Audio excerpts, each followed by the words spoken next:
This podcast contains dark themes and difficult sexual references.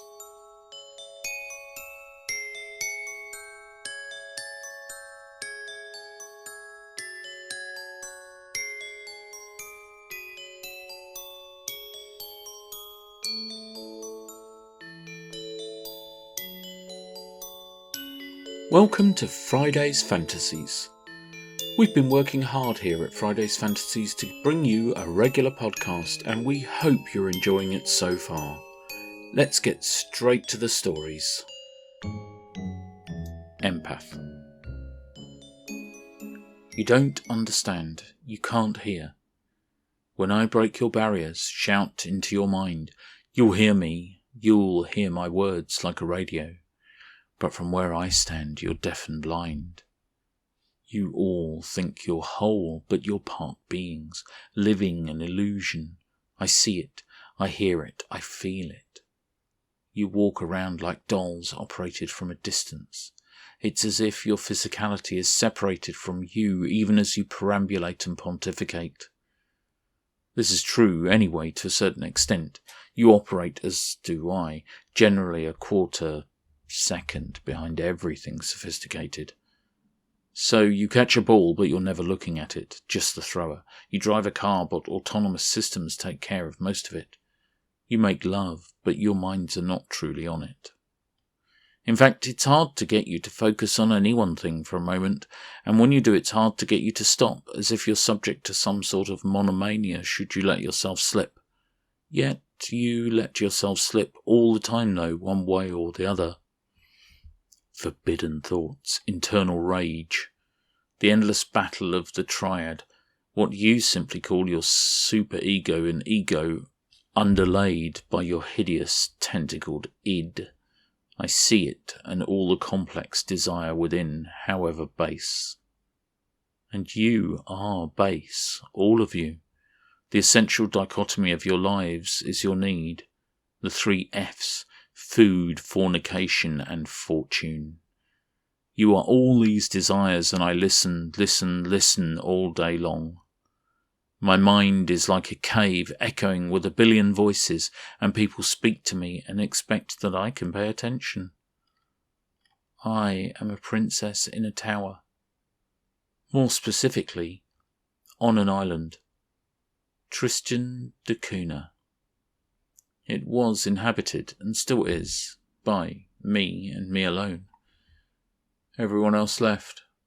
It wasn't voluntary. I sent them away. Just me and the volcano, and every 3 months a food parcel sent via an unmanned ship, which spits out a container and then retires. It's not an easy life, sure, but the rest of the world rests easier knowing that I'm here. I've been called the greatest threat to mankind ever known. There are at least 3 countries aiming nuclear missiles at me. I think it won't work, not if I can hear them or see them. I won't allow myself to be killed, and that's more or less reflex. It might be hard for me, it is hard for me, here, living alone, but I have no desire to pass from this world. You're going to wonder how it is I can do what I can do. I can't tell you. I only know that there was the murmur and I lived with it all my life. And then there was this man. He desired me. I could feel it. But he wasn't the kind to negotiate, rather the kind to manipulate. He convinced so many others that he was what they wanted and shifted the pattern of their thoughts to match his. Neuro-linguistic programming, they call it. And it had been debunked and adopted and debunked so many times, but he could do it, and he was a genius at the real thing. The real thing is to say the words that lead the lady to the desired outcome, to convince her that she is thinking the thing that he wants her to think, that it is she that wants to bed him and she that is leading him. Like I say, exceptional. In a big world with a lot of people, you're going to get exceptional people with exceptional talents. Not like me, though. This man, he saw and turned his attention to me. He was clever, suave. insidious.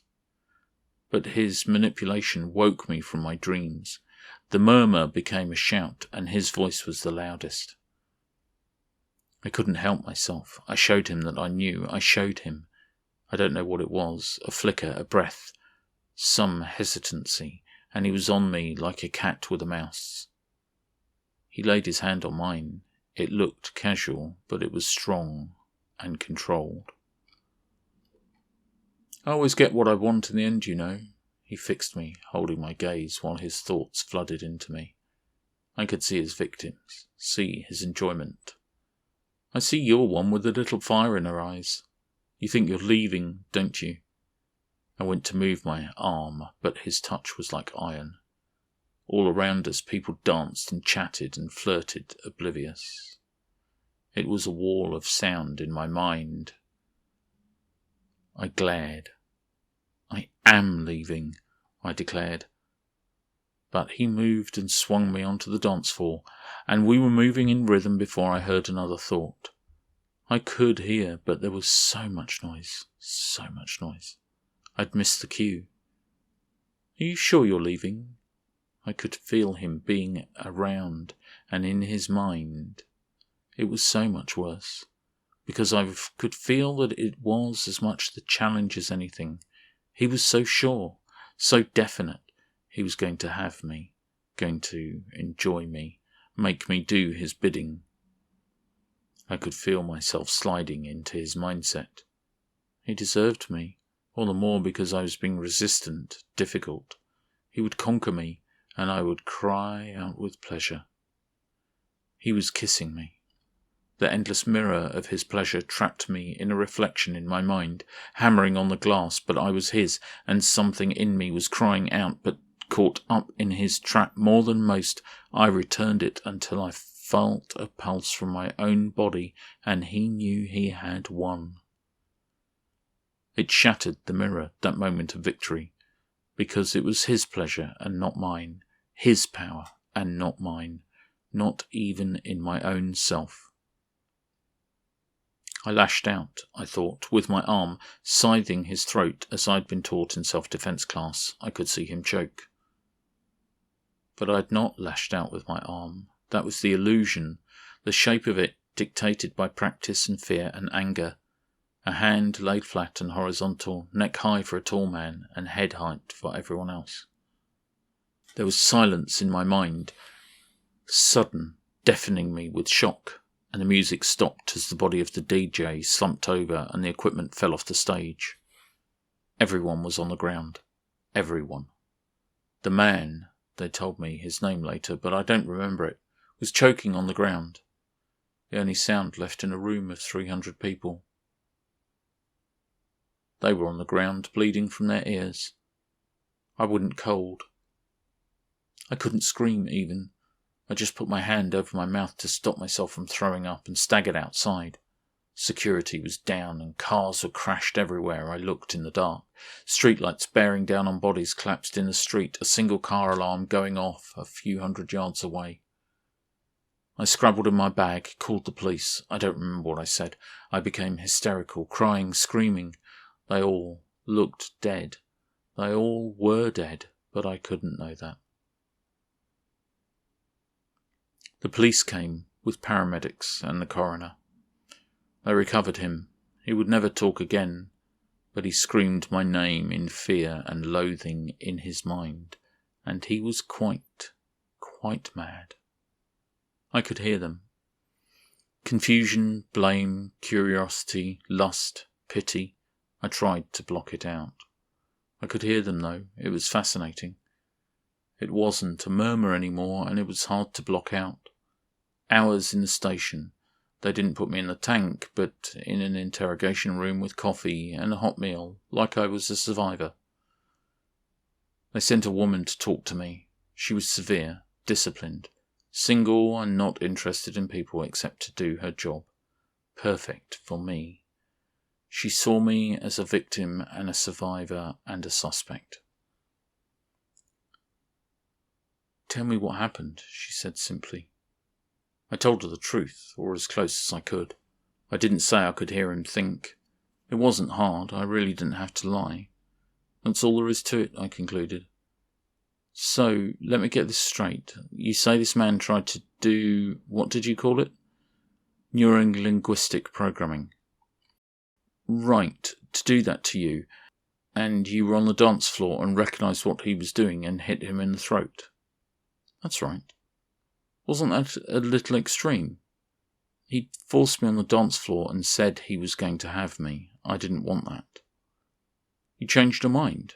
I could feel her scepticism, but it wasn't about what I was saying as much as all the rest of it. Does it matter? I said defensively. I don't know. You tell me. Did you give him the impression you were going to go with him? Why? Because he's scared out of his wits and he wants to press charges, that's why. He was going to rape me. You want to press charges? Can I press charges for going to? She looked at me. I couldn't read, just for a moment, what was in her mind. No. She made a decision. I believe you about this, but I got 300 dead bodies out there, and the coroner tells me he's finding what most of them died of. She looked in her folder. Intracranial aneurysm. You know what that is? I shook my head. Well, I'm going to tell you what that is. It's where their brains exploded all over the inside of their heads. She looked up at me. You care to explain that? I looked at her with my best bewildered look. She saw through it, but she couldn't imagine what explanation I would give. She was taking a shot and seeing if she could come up with something that would get her off the hook for having to explain it. Well, I'm going to get you another coffee, and I think I'm going to bring one in here, and we're going to sit down a few minutes and see if we can't work something out. And she left the room. I settled, and as I calmed, my mind reached out again. A lot of detective people and other police people were sitting down and telephoning people. They were thinking what a long and shitty day this was going to be, among other things. There was a fear, too. I could almost smell it. 300-odd people died, and I was basically the only unscathed survivor. The DJ survived, barely. He was being operated on in intensive care, his back severed by an aortic aneurysm, the report said. Bugsy was reading it while eating a donut. Devon, I couldn't sort out her first name even when I listened carefully, the woman who'd been questioning me, came back in with the promised coffee. There's more than one survivor, right? I blurted out. How do you know that? Logic. Hope. Not everyone died. If he didn't die, then someone else had to survive. Yeah. She thought about what she was going to say next. It was jumbled and I didn't get the right sense of it until she spoke. See, I should tell you we have a pretty clever coroner in our district. He's not one for accepting conventional explanations. She sipped the coffee and pushed the other one over to me. He's convinced the hospital to lend him a CT scanner, and it's showing him something very peculiar. What would that be? I said, knowing. They all got this aneurysm at the same time. That's why they died. But it turns out that's not the unusual thing. She sipped the coffee again and mentally prepared herself to say something she didn't believe could be true or relevant. They all got it at the same height your boyfriend's neck was, the same height the DJ's back was at. She swirled the coffee around, leaving a blank space in her thoughts for me to fill. I know people do this. That is, I knew people do this before. It's a trick, trying not to prepare what you're about to say next, giving you a chance to hear and include what the person talking to you has said in your own thought processes. Slows down speech, but makes it more intelligent. She was waiting. What would you like me to say? I replied. I want you to tell me why 300 people are dead and you're the only one untouched. I can't. Can't or won't. Can't, I shouted. It must have had some force because her chair slid backwards by a foot. She gave me a look, disbelieving what just happened, and got up. Her coffee cup had tipped over and sprayed her with the dregs. Mine was still standing and hot. "I'm going to get another cup of coffee," she said, "and you'd better not spill this one."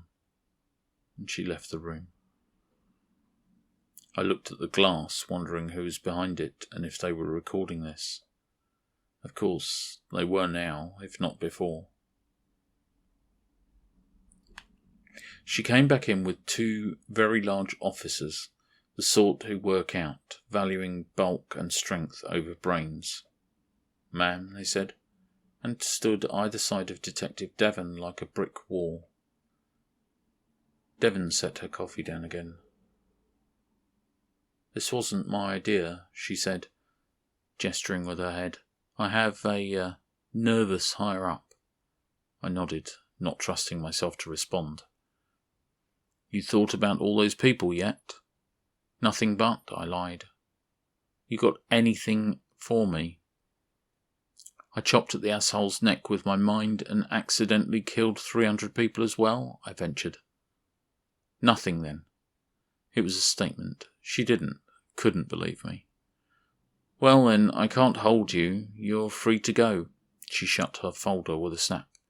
"I'd prefer it if you make yourself available over the next few days in case we have to answer questions." And that seemed to be it. It wasn't.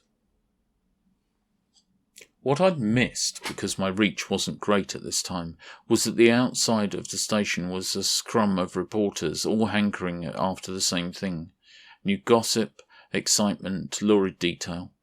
I stepped out into it as if the station itself had been a shield against their thoughts and was inundated. It was chaos. I don't remember what they said. It was all variations of "do you have an explanation?" anyhow. He'd been communicating. He'd made it very clear that I was to blame. But the press couldn't buy that. They could buy that I'd assaulted him. Some of them pressed that. I couldn't cope. It was hard to breathe. No officers had come out with me. No one. Why was that? I tried to push through, but the scrum was uncontrolled. They were firing questions. I couldn't make out individual thoughts. It was like being beaten with sticks. I raised my hand and struck out. Where I struck, all the reporters fell over, just ragdolled their way to the ground and didn't get up. "Get away from me!" I screamed. And I could feel that they all had to run, to get away, tripping and falling over each other in their rush to obey this thought that I'd planted deeply within. I know that one runs even now. No therapy can stop it for him. He was vulnerable. Policemen appeared at the door with guns. "Get down on the ground and put your hands on your head." But I'd had enough and I waved my hands at them. They fired. I could see their thoughts clear as day, that simple and clear reflex, and my fear kicked in. I could feel more parts of my mind open up, and I stopped the rounds as they left the guns, and held them for a moment in mid-air. All of them. I've had enough. And I used the rounds as a bunched up bludgeon to hit them in the foreheads, knocking them off their feet. I didn't see the rifleman with the darts. It all went black. I woke up on the ship. Detective Devon was on a screen on the laptop, and it said, "Press a button." There was a wait while she came on in person. "Hey, you're awake," she said, sipping coffee. She looked tired. Obviously, I felt woozy, too rested, but full of cotton wool. "That feeling should pass soon. You've been out a month last time. We took the last of the people off 8 hours ago. Unless you can pilot a ship, you're going where we send you." I just looked at the camera stupidly. "Tristan da Cunha. It's as far as we can send you from anywhere and anyone." She sipped again.